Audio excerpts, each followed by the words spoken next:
नमस्कार. अकलूज बाजार समिती बायपास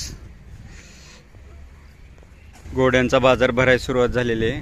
बाजार मार्केटमध्ये सध्याला 300-400 घोडे आलेले आहेत. इथे तुम्हाला मारवाडी, शिंदी, नुकरा, टांग्यासाठी लागणारे एक घोडा, एक बैल, शर्यतीसाठी लागणारे, वरातीसाठी लागणारे घोडे भेटू शकतात.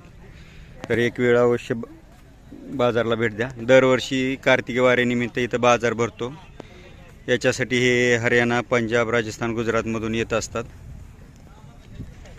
यावर्षी हे 2 महिने अगोदर आलेले आहेत. व्हिडिओ पहा, एक वेळ मार्केटला भेट द्या. व्हिडिओ आवडल्यास लाईक करा, शेअर करा, सबस्क्राईब करा. धन्यवाद. इथे वेगवेगळे शेड्यूल आहे. घोडा घेणार देणार मालकाचे फोटो, रेशन कार्ड, आधार कार्ड घेतलं जातं. यावर्षी तुम्ही काही पैसे देऊ शकता. पुढच्या वर्षी ह्याच बाजारात, ह्या मार्केटमध्ये घोड्याचे पूर्ण पैसे देऊ शकता.